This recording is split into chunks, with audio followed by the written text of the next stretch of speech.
सारं काही बाबाराव मुसळे. रविवारचे कथा वाचन भाग 42. आजच्या कथेचं नाव आहे दरोडा. तर दरोडा काय असतो हे सांगण्याची गरज नाही.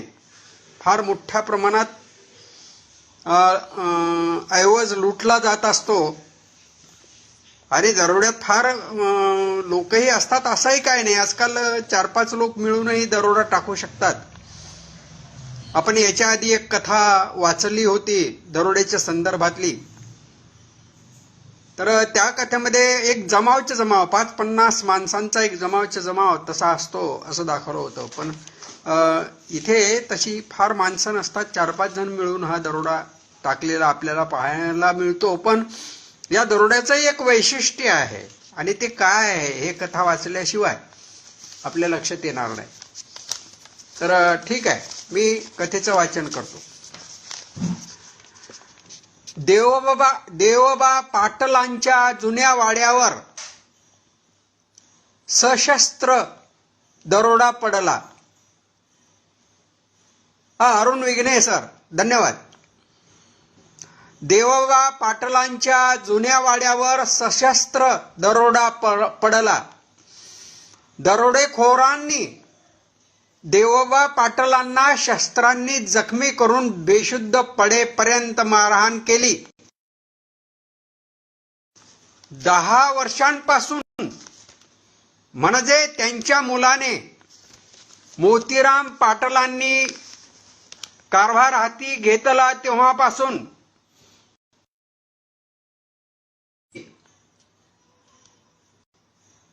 खाट वाड्यावरच्या पडझड होऊन उरलेल्या एकमेव बैठकीत ज्या जागी सदैव असायची ती खाट बाजूला करून दरोडेखोरांनी त्या जागी जवळपास 2 हात खोल खड्डा केला.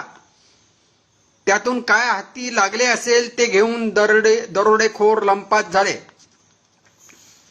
सकाळी मोतीराम पाटलांची सून ज्योती नेहमीप्रमाणे वाड्याखाली मोतीराम पाटलांनी बांधलेल्या नव्या घरातून देवोबा पाटलांसाठी तोंड धुवायला गरम पाणी आणि चहा घेऊन गेली. तेव्हा हा सगळा प्रकार उघडकीस आला. तिने आरडाओरडा केला. मोतीराम पाटलांसह त्यांची दोन्ही मुलं धावत वाड्यात आली. बेशुद्ध पडलेल्या देवोबा पाटलांना त्यांनी विना विलंब तालुक्याच्या दवाखान्यात हलविले. मोतीराम पाटलांनी पोलीस स्टेशनला रिपोर्ट दिला. पोलीस तातडीने घटनास्थळी आले. त्यांनी पंचनामा केला. मोतीराम पाटलांना, ज्योत्स्नाला, घरातल्या इतर बायका पोरांना, वाड्याच्या अवतीभोवती राहणाऱ्यांना विचारपूस केली. मोतीराम पाटलांना त्यांनी विचारलं, पाटील नेमकं काय चोरी गेलं ते सांगा. तेव्हा मोतीराम पाटील गोंधळात पडले, कारण त्यातलं त्यांना खरं काहीच माहीत नव्हतं. म्हणून ते म्हणाले, ते आमच्या बाबांनाच माहीत. मोतीराम पाटलांना घेऊन पोलीस दवाखान्यात आले तर देवोबा पाटील बेशुद्धच. ते शुद्धीवर आल्याशिवाय काही कळणार नाही म्हणून पोलीस त्यांची शुद्धीवर येण्याची वाट पाहू लागले. देवोबा पाटलांचा जुना वाडा म्हणजे उंच ऐसपैस गढी, 4 बाजूंनी बुरुज, गढीवर जायला दगडी फरस, फरसाच्या वरच्या अंगाला मोठा जाडजूड लाकडी दरवाजा, छोटासा दिंडी दरवाजा. बाहेरून ही गढी म्हणजे छोटासा किल्लाच वाटायची. या गढीवर देवोबा पाटलांचा दिमागदार वाडा, सागवानी जोडणीचा. पण काळाच्या ओघात गढीला उकरी लागली. गावातल्या बायका चुलीसाठी, सारवणासाठी चोरून माती उकरून नेऊ लागल्या. ते पाहून देवोबा पाटील मोठमोठ्यानं शिव्या द्यायचे. माती नेणाऱ्या बायका पकडल्या गेल्या की त्यांचे टोपले विळे जप्त करायचे. वाड्याला उकरलेल्या जागी काट्या टाकायचे. पण बायका बहाद्दर ती जागा सोडून दुसऱ्याच जागी भोका पाडायचे. त्या सगळ्याचा परिणाम असा झाला की गडीचा खालचा जागोजागचा आधार नाहीसा होत गेल्याने पावसाच्या माऱ्याने गडी खचायला लागली. पुढे प्रमाणे एवढे वाढले की वाड्याची मागची भिंत खचली.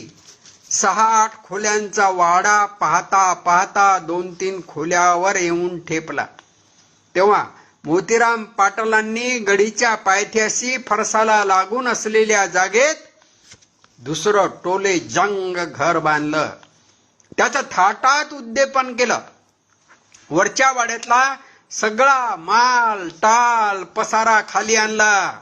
मात्र देवबा पाटलांनी बैठकीत टाकलेली खाट उचलू दिली नाही. तुम्ही सगळे खालच्या नव्या घरात जा, मी इथेच राहतो. त्यांनी निर्धार व्यक्त केला. सगळ्यांनी, जवळच्या आप्तांनी, कारभाऱ्यांनी त्यांची समजूत घातली, पण त्यांनी कोणाचंच ऐकलं नाही.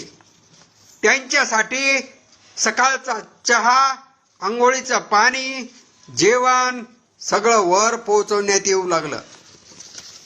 देवबा पाटलांनी वाड्यावरची बैठक आणि बैठकीतल्या त्या विशिष्ट जागी टाकलेली खाट न सोडण्याबाबत गावात सोयऱ्या धायऱ्यात चर्चा होऊ लागली. नक्कीच देवबा पाटलांच्या खाटेखाली काहीतरी पुरलेला आहे असा बहुतेक मंडळींचा समज झाला. मोतीराम पाटलांसह घरातल्या सर्वांना ही मंडळी त्याबाबत विचारत तर त्यांना त्याचं काही नीट उत्तर देता येत नव्हतं. पण काहीतरी असावं अशी त्यांचीही खात्री होऊ लागली. कारण 3 खोल्यांपैकी केवळ बैठक शिल्लक राहिली, तीही कधी कोसळे याचा भरोसा नव्हता. तरी देवबा पाटील बैठक सोडायला तयार नव्हते. नेमकं काय गेलं असं पोलिसांनी विचारल्यावर मोतीराम पाटील निरुत्तर झाले. त्यामागचं हेच कारण. 3ऱ्या दिवशी देवबा पाटील शुद्धीवर आले. डॉक्टरांच्या परवानगीनुसार पोलिसांनी त्यांना बैठकीतला किती ऐवज गेला, दरोडेखोर किती होते, त्यांच्यापैकी कोणाला ओळखता काय इत्यादी प्रश्न विचारले. म्हातारपणी आपले असे हाल करणाऱ्या दरोडेखोरांचा देवबा पाटलांना मनातून राग आला. ते डोळे मिटून थोडा वेळ विचार करत म्हणाले, दरोडेखोर 5 जण होते. त्यांनी मला खाटेवरून उठायला सांगितलं. मी नकार दिला. तेव्हा तलवारीने लाथाबुक्क्यांनी बेशुद्ध पडेपर्यंत मारहाण केली. पुढे त्यांनी काय केलं ते मला माहिती नाही. पोलिसांनी त्यांनी खोदलेल्या जागेबद्दल विचारले तेव्हा ते डोळे उघडून पोलिसांकडे आणि मोतीराम पाटलांकडे पाहत म्हणाले, माझ्या बापानं त्या ठिकाणी सोन्याच्या गिन्या भरलेली एक पितळेची गुंडी पुरून ठेवल्याचं सांगितलं होतं. ते ऐकून पोलिसांनी डोळेच वाचले. सोन्याच्या गिन्या आणि एक गुंडीभर म्हणजे 4-5 तरी असतील. एक पोलीस म्हणाला, साल्यांनी फार मोठा हात मारला. आणि मग चौकशी सुरू झाली. ती चौकशी आटोपून पोलीस परत गेले. बोल साल्या, माल कुठं लपवला? 6 दिवसांच्या तपासानंतर गंगाखेडच्या वैद्य प्रधानासह आणखी 2 जणांना पकडल्यावर त्यातला प्रमुख असणाऱ्या वैद्याला बेदम मारहाण करत पोलीस विचारत होते. बाकीचे 2 माराच्या भीतीनं सगळा माल वैद्याजवळच आहे असं सांगून राहून सांगत होते. तर वैद्या मी हा दरोडा टाकलाच नाही असं सांगत होता. साम, दाम, दंड, भेद या चारी नीतीचा वापर करून पोलिसांच्या हाती काही येत नव्हतं. त्या तिघांचे नातेवाईक पोलीस स्टेशन भोवताल वन फिरत होते.